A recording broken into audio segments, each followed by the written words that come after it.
Hi, this is George Weigel. Welcome to my Garden Tip of the Week series. Let's go see what's going on in the garden today. Hi, I'm in my compost bin this week, which is the fuel center of my yard. It's the most important place if you're an organic gardener in particular, because you can make your own fresh compost that's the absolute best thing to add to your garden, which I look at as black gold. I thought I'd show you how to do it this week because fall is a great time to start a bin if you don't already have one. Really, the reason is you have some great ingredients, and I'll show you what the two main ones are right now. First of all, you have browns, which would be things like leaves, and they're coming down all over the place this time of year.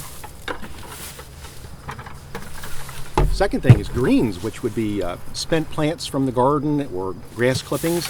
Add those two. Both are in plentiful supply this time of year, so that's why it's such a good time of year to start it. Now, how to do it? The first thing you need is something to hold the materials in so they don't blow all over the place. I built my own just out of scrap lumber, and I used a combination of some posts and just 1x4 slats that are real inexpensive to buy, or else you can recycle them from job sites or whatever. But I made mine about 3x4 and about 5 feet tall. Put two of them side by side, because one of the first things you need is enough bulk for the materials to break down. You can't do a little 1x1 pile and expect much to happen. I put slats on the front of mine right here so I can get at it. As the pile shrinks, I can remove the slats and get down in there, so the front can go the whole way down.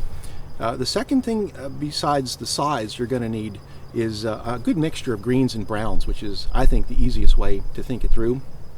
Greens tend to be high in nitrogen, brown materials are higher in carbon, and you need a good mix. That's what you need. Now, 50-50 is fine, but if you have a little more browns, that's good. By browns, I mean things like dried leaves, it'd be straw, it'd be things like shredded paper. By greens, I mean things like grass clippings, pulled plants that have been killed by frost, year-end cleanup things. It could also be things like weeds that haven't gone to seed. But you want to mix those two together. And then the third element is to add a little bit of moisture to it. You want the compost to be damp, but not soggy.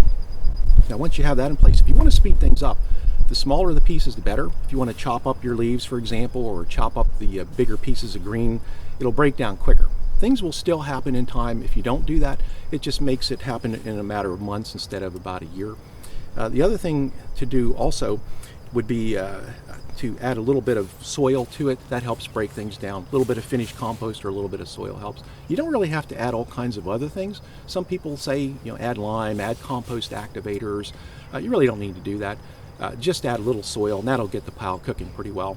If you want to speed it up even more, turn the pile every now and then too. Adds oxygen. That also makes it happen a little bit quicker too. So if you do that, you'll have compost within a matter of months. Otherwise, do what I do. I'm kind of a lazy composter. I just pile it up, let it rot. After a year, I dig down into the pile to get my black gold, and the garden is going to thrive. So give it a try. Now's the time to start. See you next week on PennLive.com.